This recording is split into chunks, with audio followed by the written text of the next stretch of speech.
As these containers start to stack up, the ripple effect is significant. It's not just the protesting drivers, it's also anyone working at the port to on or offload cargo.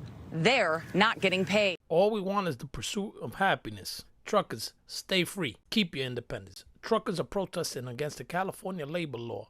California labor law effectively shut down cargo operations at the Port of Oakland, one of the busiest ports in the U.S. The protest began Monday when hundreds of independent big rig truckers blocked the movement of cargo in and out of terminals at the port. On Wednesday, port officials warned that the shutdown would further exacerbate the congestion of containers. The truckers are protesting Assembly Bill 5, a gig economy law passed in 2019 that made it harder for companies to classify workers as independent contractors, similar to the Uber incident that same year. Instead of employees who are entitled to minimum wage, right, and benefits such as workers' compensation, overtime, and sick pay, the Federal Appeals Court ruled last year that the law applies to approximately 70,000 truck drivers who can be classified as employees of companies that hire them instead of independent contractors. The International Brotherhood of Teamsters called it a massive victory for exploited. California Trucking Associated, which sued over the law, had argued the law could make it harder for independent drivers who own their own trucks and operate their own rigs and who operate on their own hours to make a living by forcing them to be classified as employees. The legal battle stalled enforcement of the law, but last month the U.S. Supreme Court decided it would not review the decision. Let's see more, guys. Let's get more information. As always, editor, roll clip, fair use. In the Reiner Report, truckers protested this week at the Port of LA and Long Beach, and they have more plans to protest on Monday at the Port of Oakland. They are not happy about a California law that changes the framework of independent contractors. You either become a regular employee for the company or you operate as a small business. ABC 10's Morgan Reiner covers all things politics. She's live in the newsroom tonight. And Morgan, this is not necessarily a new law. Chris, Newsom signed it back in 2019, but it immediately faced legal actions and was blocked. Now, the Supreme Court recently decided not to take the case, meaning the California law now stands.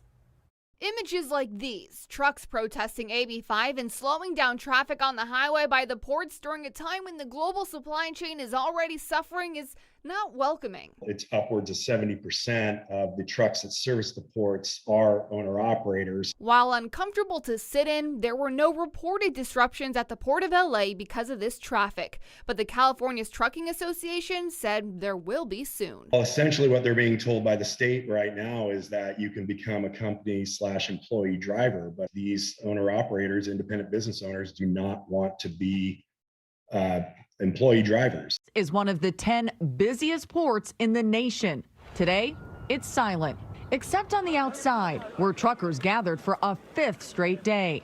They've effectively shut down the Port of Oakland, protesting a new California labor law that makes it harder for independent drivers to operate. Don't want to turn labor, union, and the corporate truck drivers against you. You want them with you, right? Because Oakland Police Captain Clay Birch says he understands the drivers' frustration, but warns of unintended consequences. The shutdown is the latest in a long line of West Coast work stoppages that have affected the supply chain and added to inflation. Cargo here is mostly agricultural. It's about the greater good. It's about the consumer as well. Think about the end game here. What's not getting out? What's not getting in? We're talking about, perishable goods, food items, things like that. KPX5 has documented the complaints from these truck drivers. They're fighting a new law that requires them to be employees of the trucking companies they do business with. And as KPX5's John Ramos reports, they tried to fight the bill in court. That didn't work, so now they're taking it to the streets. We've been telling you how AB 5 is going to impact the trucking industry, and today the drivers showed up to demonstrate how it might affect consumers as well. It was not business as usual at the Port of Oakland this morning. The independent truck drivers, who make up 90% of the operation, are on strike over AB 5. The new law requires that trucking companies make their drivers employees, shutting out all the independent operators who own their own rigs. So protesters blocked other trucks from entering the port as a way to get lawmakers' attention.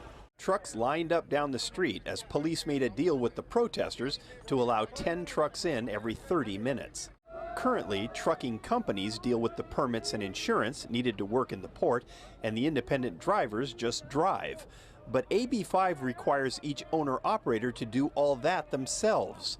Many see it as a ploy to force drivers into companies where they could be required to join a union. Aware of the shipping delays this holiday season, at least 1/3 of FedEx Ground's delivery network is reportedly at risk of collapse ahead of the holiday rush. This as the company's contractors are facing soaring inflation, higher diesel prices, and FedEx Ground is allegedly expanding its own profit margins by withholding additional revenue from these small business owners. Joining me now, Root Consultant founder and president Spencer Patton. Root Consultant works to educate the owners of FedEx Ground and Amazon DSP logistics operations. So what a lot of people don't know is that FedEx Ground actually contracts out 100% of their entire network. The person coming to your door wearing a FedEx uniform, driving a FedEx truck is not actually a FedEx Ground employee.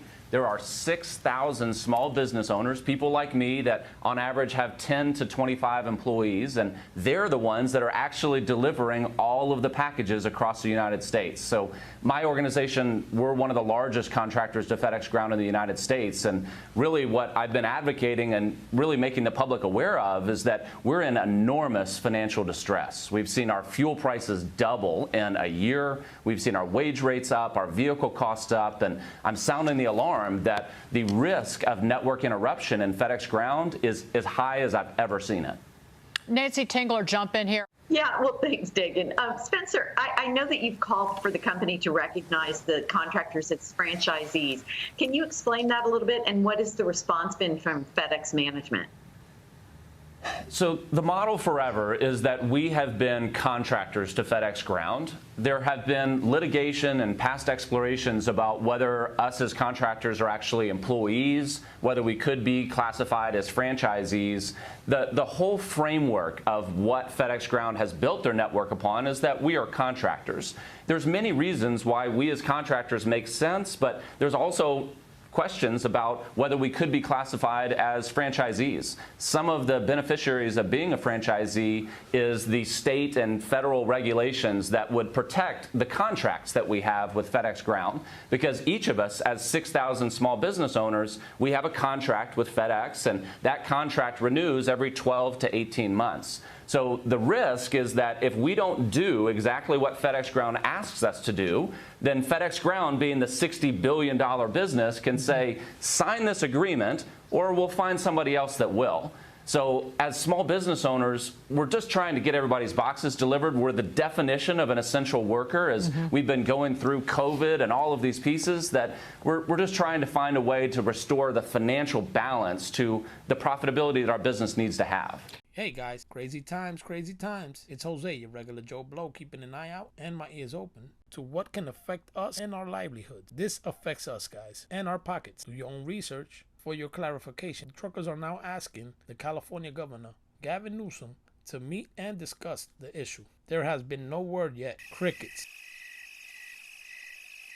So stay tuned. I'll bring more information as it unveils. Thank you, guys. God bless. And let's pray for the truckers and all God's children. And bless America.